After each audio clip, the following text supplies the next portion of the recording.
ये कहानी है सन 1730 खेजरली मारवाड़ की। यहाँ पे उस समय महाराजा अभय सिंह का राज था। राजा चाहते थे कि वो अपना एक नया महल बनाए। उस महल में वो खेजड़ी लकड़ी का इस्तेमाल करे। उस समय खेजरली गांव में खेजड़ी लकड़ी पाई जाती थी। तो राजा ने अपने मिनिस्टर गिरिधर भंडारी को आदेश दिया कि वो एक छोटी सेना लेकर जाए और खेजरली गाँव से खेजड़ी लकड़ी को लेकर आए। जब राजा ने यह आदेश दिया तब अमृता देवी जो उस गाँव में रहती थी और वो बिश्नोई समाज को बिलोंग करती थी और बिश्नोई समाज के प्रिंसिपल्स के हिसाब से अमृता देवी कभी भी इस चीज को होने नहीं देती। तो अमृता देवी अपनी 3 बेटियों को लेकर उस जगह पहुंच गई जहाँ पे खेजड़ी पेड़ों का जंगल था और जहाँ पे महाराजा के मिनिस्टर गिरिधर भंडारी अपनी सिपाहियों को लेकर काटने के लिए आ रहे थे। जब गिरिधर भंडारी अपने सिपाहियों को लेकर उस जंगल में पहुंचे तब अमृता देवी पहले से ही वहाँ पर मौजूद थी। जब वो सिपाही उस जंगल में पहुंचे तो उन्होंने अमृता देवी को बीच में से हटने के लिए कहा, लेकिन अमृता देवी किसी भी हाल में उन पेड़ों को काटने देने वाली नहीं थी।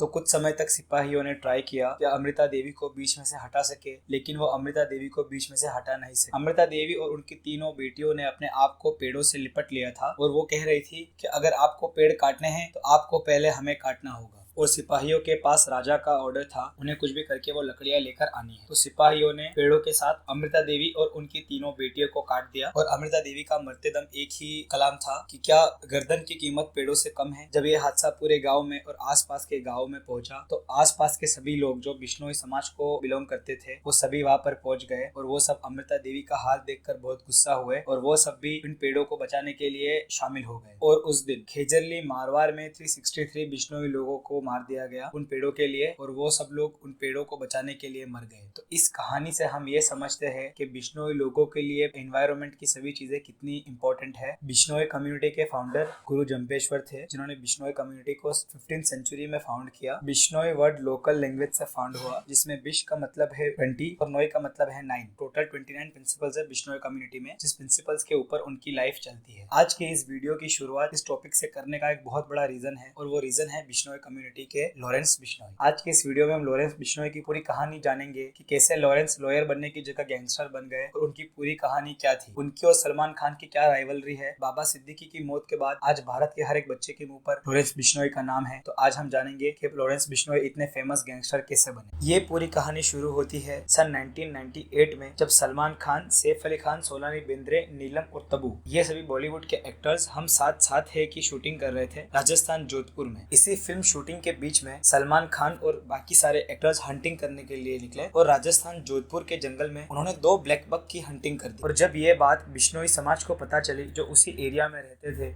तो उन्होंने सलमान खान के खिलाफ एक केस रजिस्टर किया और उस केस के बाद जब पुलिस फिल्म शूटिंग के एरिया पे पहुंची और जब पुलिस ने सलमान खान और बाकी सारे एक्टर्स से बात की तो उन्हें पता चला कि सलमान खान ने 2 ब्लैक बक की हंटिंग की है और ये केस आज भी चल रहा है। इस केस का नाम है ब्लैक बक पोचिंग केस और इस केस के लिए सलमान खान को 2007 में 1 वीक के लिए जोधपुर जेल में डाला गया था। उसके बाद उन्हें बेल मिल गई थी और फिर आज तक सलमान खान बेल पे ही है, लेकिन उनका केस अभी भी चल रहा है। और इसी केस से शुरुआत होती है लॉरेंस बिश्नोई और सलमान खान की राइवलरी। 1998 में जब सलमान खान ने ये हंटिंग करी थी तब लॉरेंस बिश्नोई सिर्फ 5 साल के थे और उस टाइम पे बिश्नोई समाज ने ये केस रजिस्टर किया था और तभी से लॉरेंस के मन में बदले की भावना आ गई थी। लॉरेंस मानते हैं कि सलमान खान ने उन ब्लैक बक्स की हंटिंग करके बिश्नोई कम्युनिटी का दिल दुखाया है, क्योंकि बिश्नोई कम्युनिटी ब्लैक बक को बहुत रिलीजियस मानता है, वो उन्हें गुरु जंबेश्वर का अवतार मानते हैं। लॉरेंस का जन्म 12 फरवरी 1993 में दुतरावाली गांव फजिल्का डिस्ट्रिक्ट पंजाब में हुआ था। लॉरेंस के फादर एक फॉर्मर कांस्टेबल थे और उन्होंने फोर्स को 1997 में छोड़ दिया था और वो फार्मिंग करते थे और उनकी मदर एक हाउसवाइफ थी। लॉरेंस ने अपनी अर्ली एजुकेशन अबोहर पंजाब से कंप्लीट की थी। उसके बाद वो 2010 में चंडीगढ़ मूव हो गए थे और चंडीगढ़ में उन्होंने DAV कॉलेज में BA कंप्लीट की। उसके बाद लॉरेंस ने पंजाब यूनिवर्सिटी में 2011 में एडमिशन लिया और वहाँ पे वो LLB का कोर्स करना चाहते थे और लॉयर बनना चाहते थे। लेकिन LLB की एजुकेशन के टाइम पे लॉरेंस की लाइफ ने एक टर्न लिया और वो क्रिमिनल एक्टिविटीज की तरफ बढ़ने लगे। उनकी मुलाकात तब गोल्डी ब्रार से हुई जो आज एक कनाडा बेस्ड क्रिमिनल गैंग को चलाते हैं और आज लॉरेंस और गोल्डी दोनों मिलके इंडिया में और कनाडा में क्रिमिनल एक्टिविटीज को अंजाम देते हैं। लॉरेंस के जन्म के टाइम उनका नाम बलकरण ब्रार था जो उनके माता पिता ने उन्हें दिया था, लेकिन LLB की पढ़ाई करने के टाइम पे लॉरेंस ने अपना नाम बलकरण से चेंज करके लॉरेंस कर दिया, जो कि उन्होंने ब्रिटिश एजुकेशनिस्ट हेनरी लॉरेंस के नाम पे रखा था। लॉरेंस लॉरेंस का क्रिमिनल करियर 2010 और 2012 के बीच में शुरू हुआ, जब उनके खिलाफ कुछ एफआईआर फाइल की गई, जिनमें अटेम्प्टेड मर्डर, ट्रेसपासिंग, असॉल्ट और रॉबरी की एफआईआर शामिल थी। लॉरेंस स्टूडेंट पॉलिटिक्स में जुड़ गए थे अपने कॉलेज के टाइम पे, जहाँ पे उन्होंने ये क्रिमिनल एक्टिविटीज चालू की। 2013 में लॉरेंस ने अपने कॉलेज इलेक्शंस में विनिंग कैंडिडेट को गोली मार के मार दिया था और इस तरह से लॉरेंस ने इलेक्शन जीत लिया था और ये लॉरेंस का सबसे पहला बड़ा क्रिमिनल ऑफेंस था। उसके बाद 2014 में लॉरेंस लिक्वर डीलिंग के केस में पकड़े गए थे, जिसमें उन्हें राजस्थान पुलिस ने पकड़ा था और वो उनका फर्स्ट अरेस्ट था और फर्स्ट टाइम वो जेल में गए थे। और फिर भरतपुर जेल में लॉरेंस की मुलाकात जसविंदर सिंह उर्फ रॉकी से हुई, जहां उन्होंने रॉकी के साथ मिलकर बहुत सारे कैदियों को अपनी गैंग में शामिल किया और अपनी गैंग को बढ़ाया। उसके बाद लॉरेंस अपना क्राइम सिंडिकेट भरतपुर जेल से बैठ के ही चलाते थे और बहुत लंबे समय तक उन्होंने अपना क्राइम सिंडिकेट भरतपुर जेल से ही चलाया। उसके बाद 2016 में जयपाल भुल्लर ने रॉकी उर्फ जसविंदर सिंह का असैसिनेशन कर दिया। उसके बाद लॉरेंस ने जेल स्टाफ के साथ कनेक्शंस बना के अपना क्राइम सिंडिकेट चलाना शुरू किया। उसके बाद 2021 में बिश्नोई को तिहाड़ जेल में ट्रांसफर कर दिया गया, Maharashtra control of organise crime act के अंडर। उसके बाद जेल की अथॉरिटीज ने रिपोर्ट किया कि लॉरेंस अपनी गैंग से वॉइस ओवर आईपी के थ्रू कम्युनिकेट करते हैं और उन्हें सिग्नल्स और ऑर्डर्स भेजते हैं। इसके बाद लॉरेंस को गुजरात के